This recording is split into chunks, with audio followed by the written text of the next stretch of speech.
On September 12, 1942, Charter Towers Airfield, Queensland, Australia. The heat rises in waves off the tarmac as a Douglas A-20 Havoc light bomber taxis toward a makeshift hangar constructed from corrugated tin and hope. Inside that hangar, a 43-year-old man with grease-stained hands and fire in his eyes is about to change the Pacific War.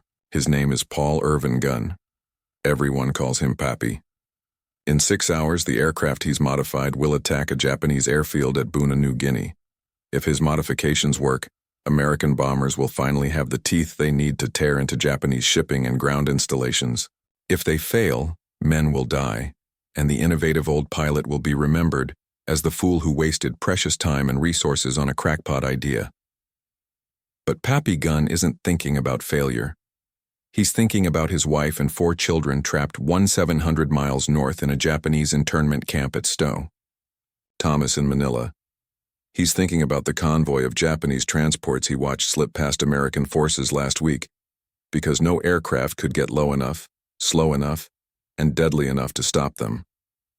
He's thinking about how a medium bomber, designed to drop ordnance from 12,000 FT, might be transformed into something the Japanese have never seen before.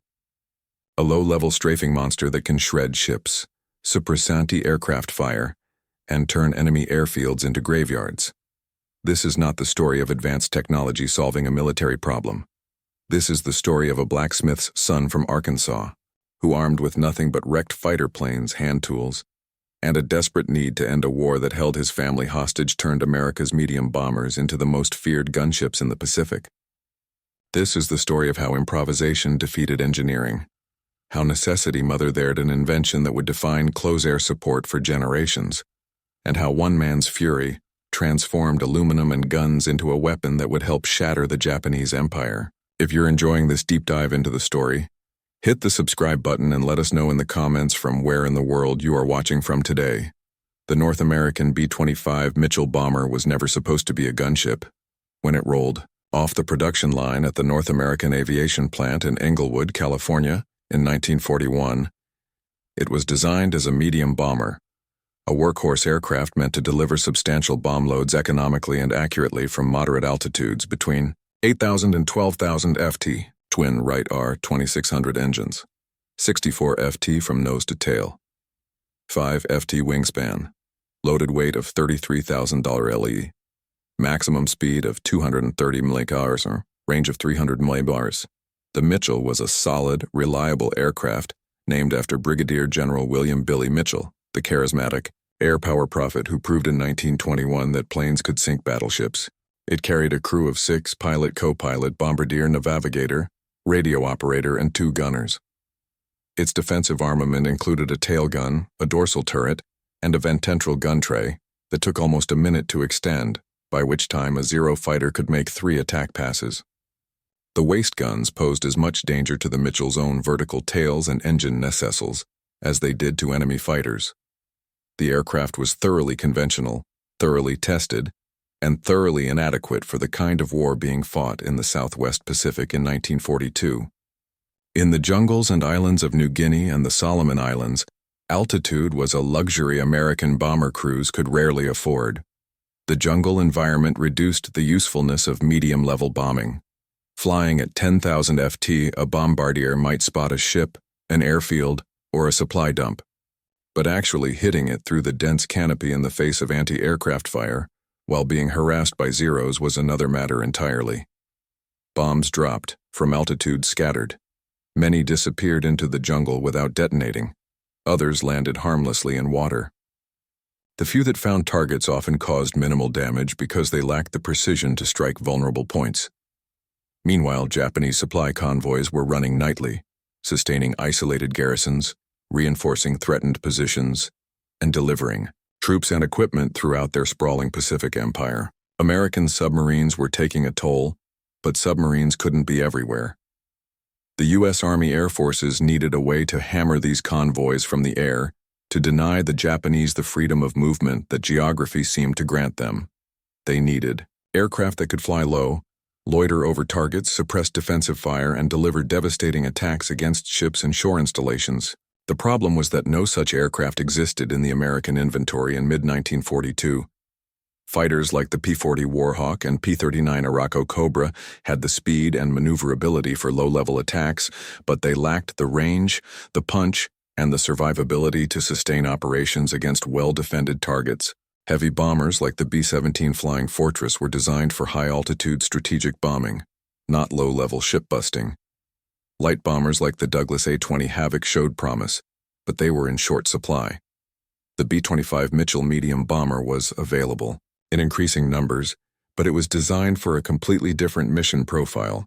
What the 5th Air Force needed was an aircraft that combined the range and payload of a medium bomber with the forward-firing punch of a fighter. They needed something that could approach targets at wave-top height, suppress anti-aircraft fire with streams of heavy machine gun fire, and then either strafe the target to pieces or skip bomb it with 500 lob bombs released so low they bounced across the water like stones before slamming into ship holes below the waterline.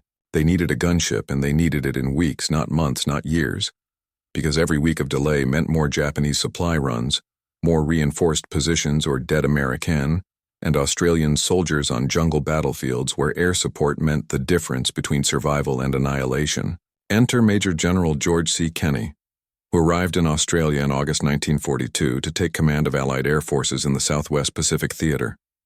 Kenney was 53 years old, a veteran of the First World War, and a man with no patience for orthodoxy when orthodoxy was getting Heisman killed. He immediately began touring his scattered bases, looking for solutions to the tactical problems that were bleeding his bomber force white. At Charter Towers Airfield, south of Townsville in Queensland, he found something interesting. And greased former Navy pilot in his early 40s working in a shelter on a Douglas A-20 Havoc, converting it from a light bomber into something else entirely. Paul Irvin Gunn called Pappy by everyone who knew him, because at 43 he was ancient by Air Force standards, was unlike any officer Kenney had ever met. Gunn had enlisted in the Navy in 1918, served 21 years as an aviation mechanic and then a naval aviation pilot, and retired in December 1939 as a chief petty officer.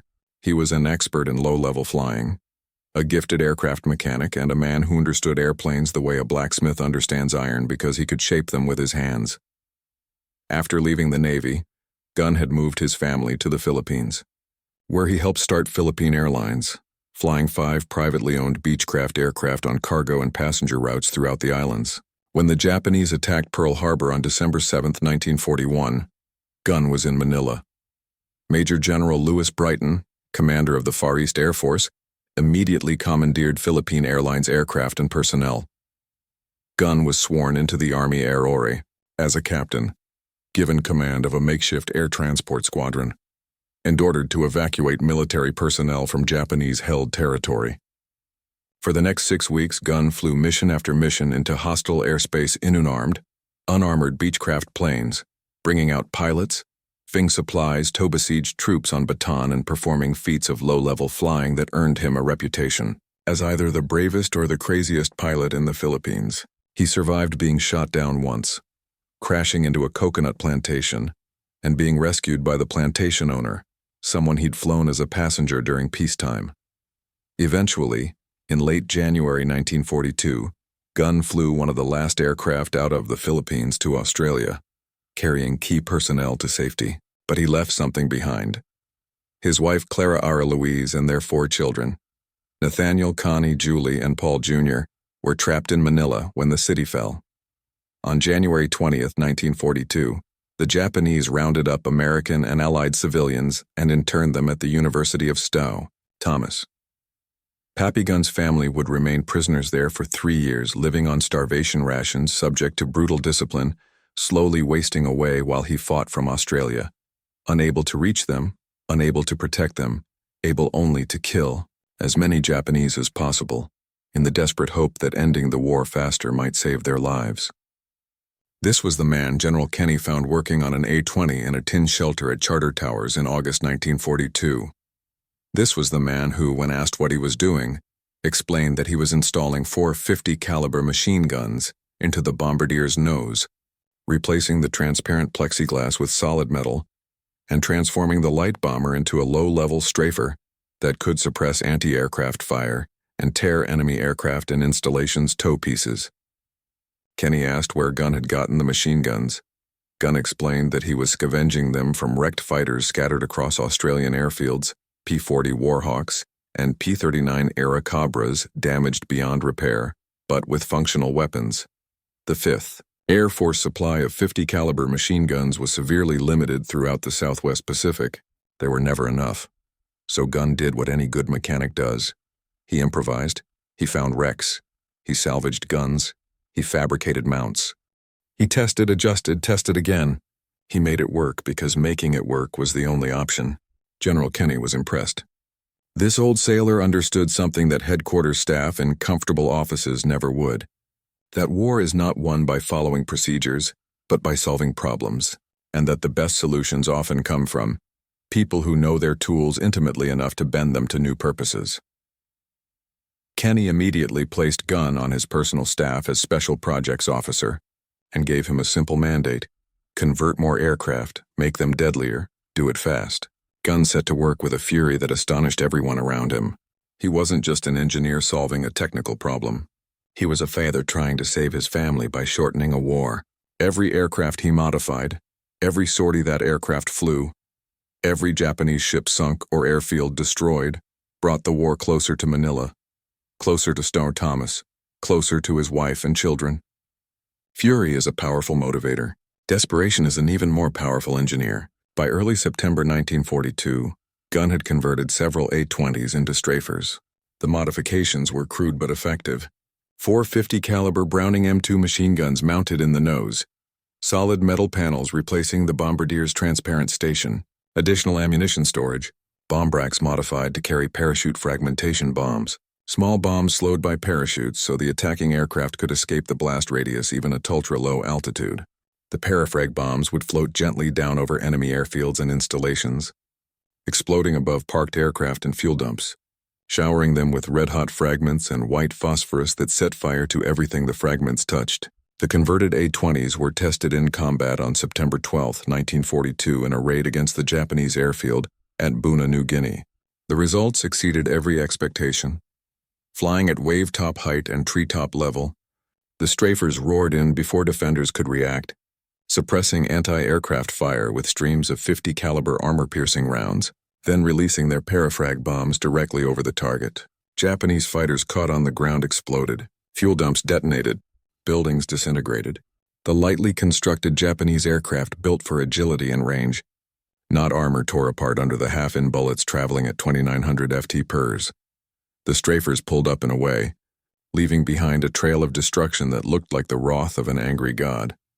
General Kenny immediately ordered Gunn to do the same thing to the B-25 Mitchell. This was a bigger challenge. The A-20 was a light bomber, relatively small, relatively easy to modify. The B-25 was a medium bomber, larger, more complex, with different aerodynamics and structural considerations. Adding weight to the nose of an aircraft affects its center of gravity, which affects its stability, and installing guns creates recoil forces that must be absorbed by the airframe, modifying a bomber designed for high-altitude level flight to perform low-level strafing. Runs meant accepting risks that no engineer at North American Aviation would have approved. But Pappy Gunn didn't work for North American Aviation. He worked for General Kenny, and General Kenny didn't care about what the manual said was possible. He cared about what needed to be done. Gunn was assisted by Jack Fox, a North American Aviation technical representative based at Charter Towers. Fox sent drawings of Gunn's proposed modifications back to the factory in Long Beach, California, but there were too few B-25s in the theater to spare any for modification experiments yet. The first B-25s were needed for conventional bombing missions. Gunn would have to wait for more aircraft to arrive before he could begin the conversions that would define the rest of the Pacific Air War. The waiting was agony. Every day meant more supply runs, more reinforcements, more American soldiers dying on jungle battlefields, more time his family spent in that internment camp. Gunn flew combat missions himself, testing his A-20 conversions, refining the tactics and proving the concept. He flew more missions than almost any other man in theater, accumulating combat hours and enemy kills, earning 2 distinguished flying crosses, the Silver Star, the Legion of Merit, the air medal, and eventually 9 Purple Hearts, 9 separate wounds. 9 times he bled in combat and kept flying.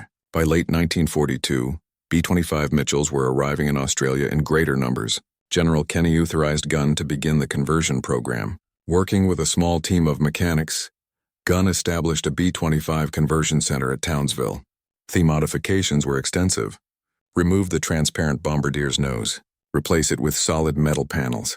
Install 850 caliber Browning machine guns, 4 in the nose, 4 in underwing blisters or fuselage packages.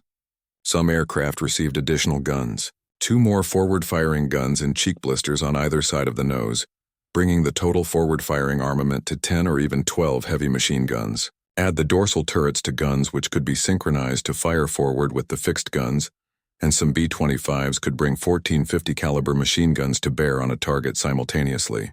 1450 caliber machine guns. Each gun fires 850 rounds per minute, each round a half-inch diameter armor-piercing projectile traveling at 2900 ft per second. 14 guns equaled 11,900 rounds per minute, nearly 200 rounds per second, creating a cone of destruction so dense that anything caught within it simply disintegrated. The conversions took time, weeks, not overnight. Not a single desperate night of improvisation, but a sustained program of modification and testing. Each aircraft had to be carefully modified to maintain structural integrity. The guns had to be aligned, tested, adjusted. Ammunition feed systems had to be installed and debugged. Pilots had to learn new tactics for an aircraft that now handled differently, weighed more in the nose, and required different flying techniques to compensate for the weight of all those guns and all that ammunition. But the results, when they came, were devastating. The first squadron of Strafer B-25s was ready for combat in early 1943. They would prove their worth in the most dramatic fashion imaginable, the Battle of the Bismarck Sea, one of the most one-sided victories in the history of naval aviation, a battle that would demonstrate beyond any doubt that Pappy Gunn's jury-rigged gunships had changed the Pacific War forever. The first days of March 1943, intelligence reports reached General Kenny's headquarters in Port Moresby, New Guinea. A Japanese convoy is assembling at Rabaul 8 transport ships carrying nearly 7,000 troops, escorted by 8 destroyers. Destination Lae, New Guinea, where Japanese forces are under pressure from Allied advances. The convoy represents a massive reinforcement effort, enough troops to turn the tide of the ground campaign, and enough supplies to sustain Japanese resistance for months. General Kenny knows what he has to do. The convoy must be destroyed, not damaged, not delayed, destroyed. Every ship, every soldier, every ton of supplies. Because if those 7,000 troops reach Lae, American and Australian soldiers will pay for it in blood on jungle battlefields where the enemy already holds every advantage terrain can provide. Kenny has the aircraft to do it. He has B-17 flying fortresses for high-altitude bombing. He has B-25 Mitchells, both conventional bombers and Pappy Gunn starter conversions. He has A-20 Havocs, similarly modified. He has P-38 Lightning fighters for escort and strafing. And he has a new tactic that has been tested in smaller engagements, but never against a target this large, this well-defended, this important. Skip bombing. The concept is simple in theory, terrifying in execution. A bomber approaches its target at extremely low altitude, 200 ft or less, sometimes as low as 50 feet above the waves. At point-blank range, perhaps a quarter mile from the target, the bomber releases its bombs with a slight upward trajectory. The bombs skip across the water like flat stones thrown by children at a pond. Except these stones weigh 500 lb and contain high explosives. They skip once, twice, then slam into the ship's hull at or below the waterline, exactly where naval architects know a ship is most vulnerable. The explosion opens the hull to the sea. The ship floods. The ship sinks. But skip bombing requires pilots to fly directly at heavily armed warships through walls of anti-aircraft fire, low enough that a single mistake means hitting the water and disintegrating, slow enough that enemy gunners have time to aim, close enough that if the bomb detonates prematurely, the attacking aircraft gets caught in its own blast. It requires nerves of steel and perfect timing. It requires aircraft that can suppress the anti-aircraft fire long enough for the bomber to release its ordnance and escape. It requires Pappy Gunn Strafer B-25s. If you find this story engaging, please take a moment to subscribe and enable notifications. It helps us continue producing in-depth content like this. The Battle of the Bismarck Sea begins on March 2, 1943. The Japanese convoy departs Rabaul, steaming southwest through the Solomon Sea toward the Huon Gulf and Lea. Australian reconnaissance aircraft spot the convoy and shadow it, reporting position and course. General Kenny mobilizes his air group Alps. Bombers and fighters take off from bases throughout New Guinea and northern Australia. The weather is terrible. Heavy clouds, rain squalls, poor visibility. But the weather works in the Allies' favor, allowing aircraft to approach unseen until the last moment. The first attacks are conventional. B-17. Flying fortresses bomb from altitude on March 2nd and 3rd, scoring few hits but forcing the convoy to maneuver constantly, slowing its progress. Then the weather clears on the morning of March 3rd, and Kenny unleashes the Strafers. The modified B-25s and A-20s come in low, so low that their propellers are churning spray from the wavetops. They approach in formation, a wall of aircraft bearing down on the convoy at 200 Mathemeter Fair. The Japanese ships see them coming. Anti-aircraft guns open fire. 20mm and 25mm cannons throw up walls of explosive shells. Heavier 40mm guns pump rounds in arcing trajectories. Thesky fills with tracer fire, with black puffs of exploding shells with the smoke and fury of desperate defense. And then the Strafers open fire, 1450 caliber machine guns per aircraft, multiple aircraft attacking simultaneously, thousands of rounds per second hammering into Japanese ships. The effect is apocalyptic. Anti-aircraft gun crews are scythed down where they stand. Gun shields are perforated like paper. Bridge windows shatter. Superstructures are shredded. The armor-piercing rounds punch through light armor, ricochet off steel bulkheads, tear through wooden structures, set fires, detonate ammunition. The Japanese gunners who survived the initial onslaught find themselves suppressed, unable to aim, unable to fire, forced to take cover as half-in bullets tear apart everything around them. And in that window of suppressed fire, the skip-bombing B-25s and conventional Mitchells release their loads. 500 LB bombs skip across the water. Some miss. War is never perfect, but many hit. They slam into hulls below the waterline. They explode with the force of half a ton of high explosive, concentrated against the weakest part of the ship's structure. Steel plates buckle, welds fail. The sea pours in. The transport ships, heavily laden with troops and supplies, are particularly vulnerable. They're not warships. They don't have armored hulls or sophisticated damage control.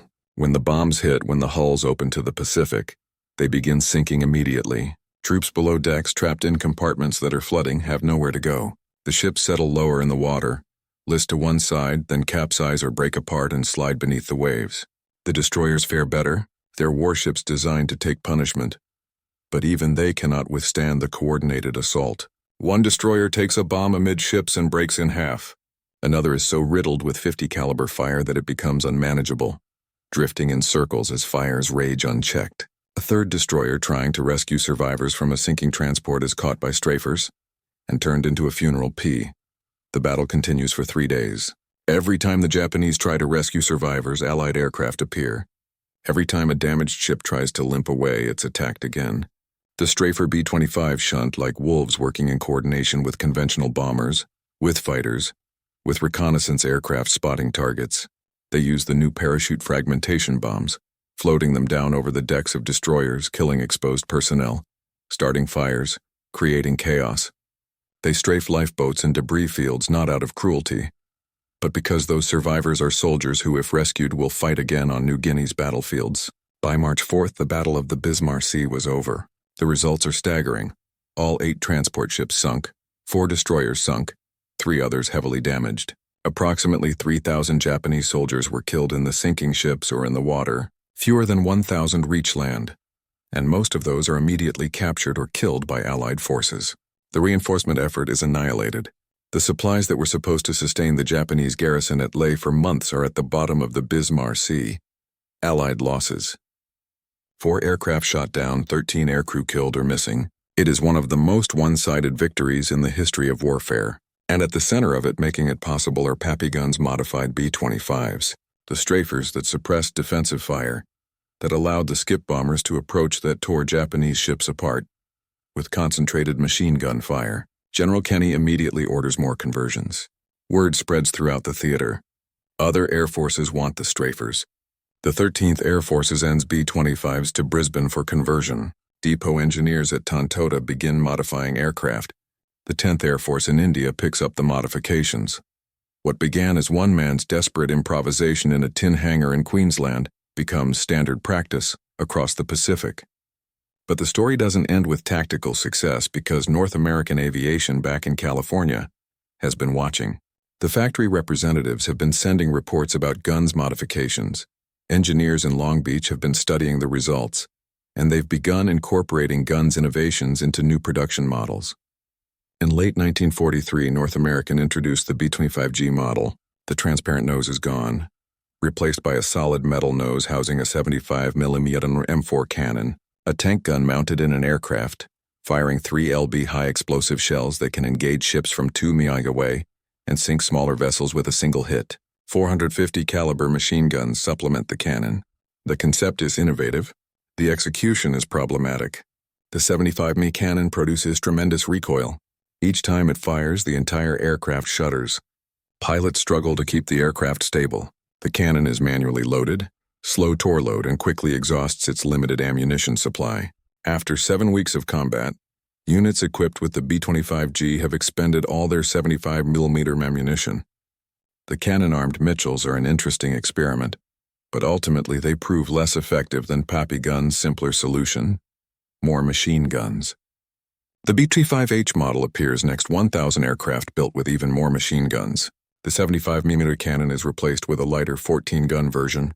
8 in the nose, 4 inside blisters, 2 in the dorsal turret. Some H models also carry rockets, 5 in high-velocity aircraft rockets that can be ripple-fired in devastating salvos. But the ultimate expression of Pappy Gunn's vision is the B-25J introduced in 1944.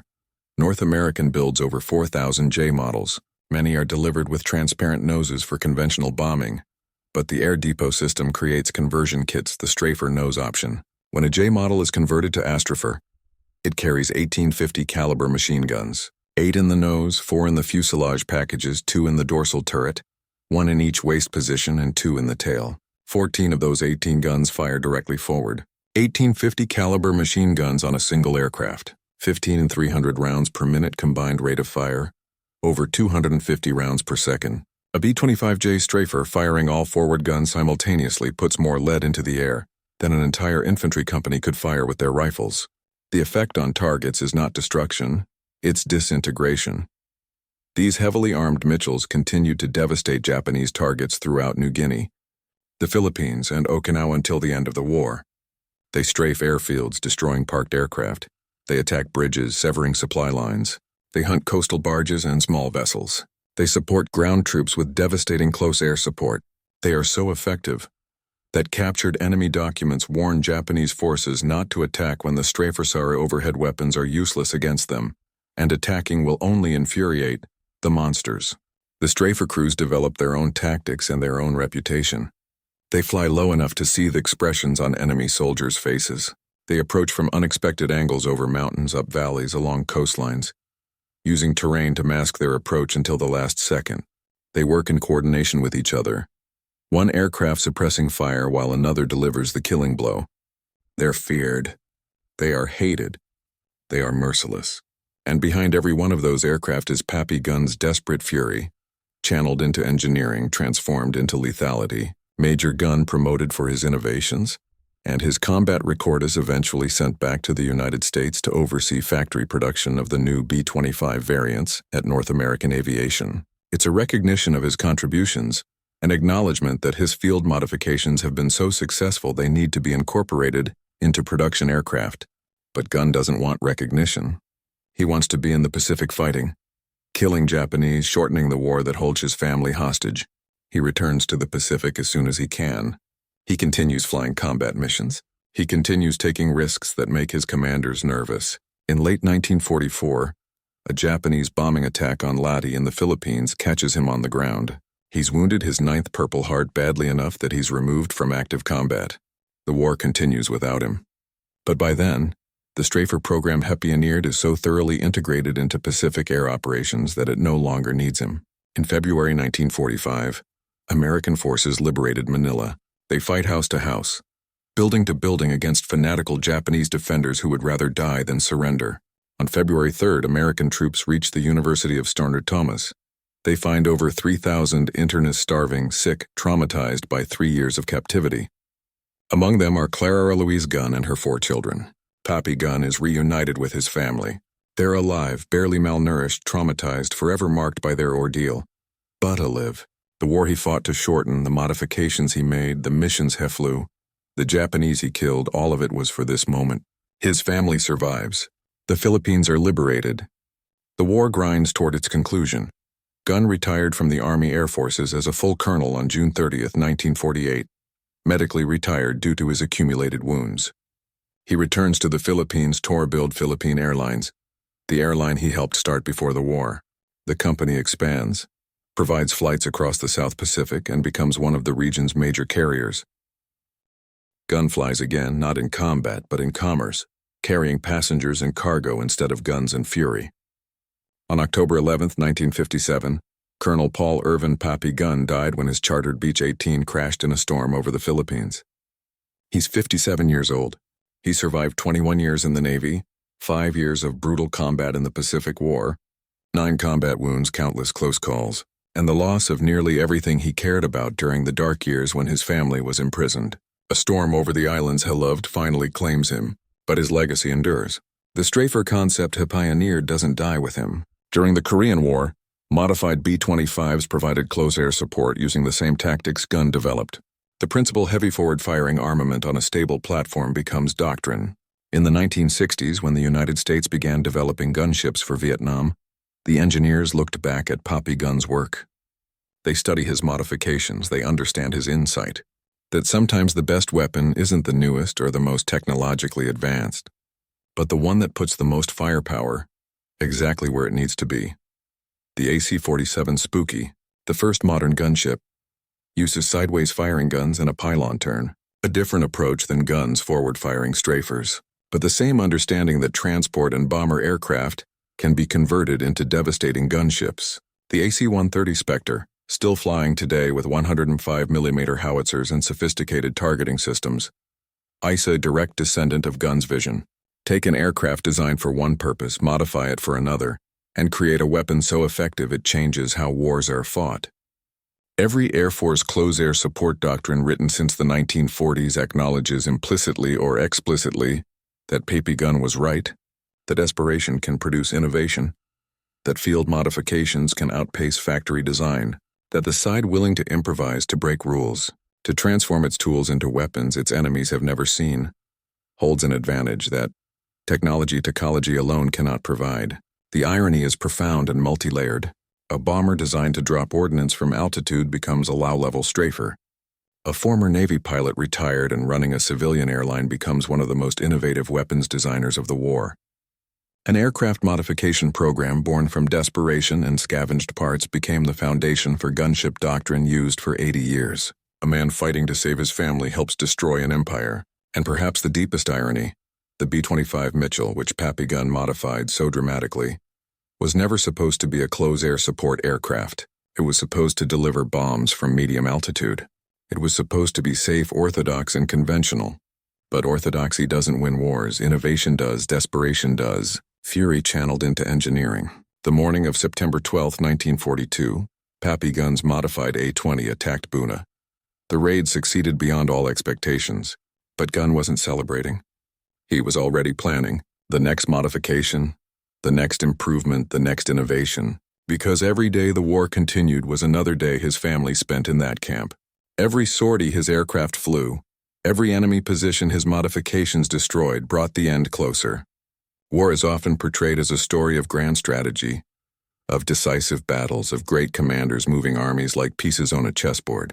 But wars are also won in tin hangars in the Australian heat, by middle-aged former sailors with grease under their fingernails and fury in their hearts, by men who understand that sometimes the difference between victory and defeat is simply being willing to look at an aircraft, a perfectly good conventional orthodox aircraft, and ask, what if we added more guns? Pappy Gunn asked that question. He answered it with a wrench and a welding torch. And the Japanese Empire paid the price in blood and steel at the bottom of the Bismarck Sea. The B-25 Mitchell flew in every theater of the Second World War. It participated in the Diddle raid on Tokyo. It bombed targets across Europe, Africa, and Asia. It served with distinction in dozens of air forces around the world. Nearly 10,000 were built. It was reliable. It was versatile. It was loved by its crews.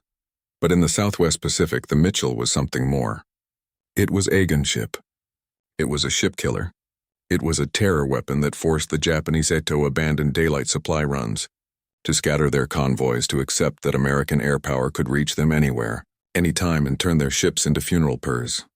And all of it, the tactics, the modifications, the victories, traces back to one man who refused to accept that his family's imprisonment was inevitable, who refused to accept that the war would last as long as orthodox thinking suggested, who refused to accept that aircraft had to be used the way their designers intended. Paul Irvin Pappy Gunn didn't invent the gunship overnight in a moment of desperate improvisation. He developed it over months of trial and error, testing and refinement, combat experience, and engineering insight. Booty did it faster than any official program could have. He did it with salvaged parts and improvised solutions.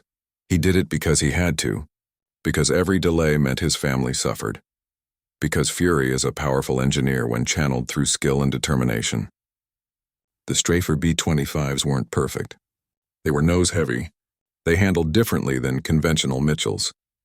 The recoil from firing all those guns simultaneously was violent enough to slow the aircraft noticeably. Ammunition consumption was enormous. A Strafer could expend its entire load in seconds of sustained fire. The aircraft were vulnerable to ground fire because they flew so low. Crews died. Aircraft were lost. War is never clean, never easy, never without cost. But the Strafers worked. They changed the Pacific War. They allowed American forces to interdict Japanese supply lines, to support ground troops with devastating precision, and to destroy enemy installations before defenders could respond. They saved lives, American, Australian, and Allied lives, by shortening battles, by preventing reinforcements from reaching embattled garrisons, by giving ground forces the air support they desperately needed. And every time a Strafer B-25 dove toward a Japanese ship or airfield, every time those 14 machine guns opened fire and the target disintegrated under concentrated fire, it was Pappy Gunn's fury made manifest. It was a father's desperation transformed into engineering. It was improvisation defeating orthodoxy. It was proof that sometimes the best solutions come not from careful planning, but from having no other choice. The Pacific War ended on August 15, 1945, with Japan's surrender. Pappy Gunn's family was free. The Strafer B-25s had helped bring that moment closer. How much closer? Impossible to calculate, but every ship sunk. Every airfield destroyed, every battle shortened contributed to the cumulative pressure that forced Japan to accept the unacceptable. Wars are won by many factors: strategy, logistics, industrial production, courage, sacrifice. But they're also won by individuals who see problems and solve them, who refuse to accept limitations, who transform ordinary tools into extraordinary weapons. Pappy Gunn was such an individual. His contribution to victory wasn't a single decisive battle. It was hundreds of modifications, thousands of sorties, tens of thousands of enemy casualties inflicted by aircraft. He transformed. The B-25 Mitchell bomber was a good aircraft. Pappy Gunn made it a great one. Not by sophisticated engineering or advanced technology, but by asking a simple question: what does this aircraft need to do the job that needs doing? The answer was more guns, more forward firing, heavy machine guns capable of suppressing enemy fire and destroying targets with overwhelming firepower. So he added more guns. He added them with wrenches and welding torches, with salvaged parts and improvised mounts, with ingenuity born of desperation, unrefined through combat experience. And the result changed warfare. 80 years later, the United States Air Force still operates gunships based on principles Pappy Gunn pioneered. The platforms are different turboprop transports instead of piston engine bombers. The weapons are more sophisticated cannons, howitzers, precision-guided munitions. The targeting systems use radar, infrared sensors, and computers that would have seemed like magic to Gunn's generation. But the fundamental insight remains unchanged. A transport or bomber aircraft properly modified can deliver sustained devastating firepower against ground targets with a precision and intensity that other platforms cannot match. Every AC-130 gunship pilot owes a debt to Pappy Gunn. Every close air support, controller calling in fire from circling gunships is using tactics refined in the skies over New Guinea and the Bismarck Sea. Every innovation in aerial gunnery stands on foundations. Gun laid in a tin hangar in Queensland, working with hand tools and fury. This is not the story of advanced technology defeating primitive enemy equipment. The Japanese were not unsophisticated. Their aircraft were excellent. Their ships were well armed. Their pilots were skilled and courageous. They understood warfare as well as anyone. But they didn't have Pappy Gunn. They didn't have a blacksmith's son from Arkansas who understood aircraft intimately enough to transform them, who was desperate enough to try unconventional solutions, who was furious enough to work 18-hour days modifying bombers because every hour of delay was an hour his family spent in captivity. The Japanese fought bravely.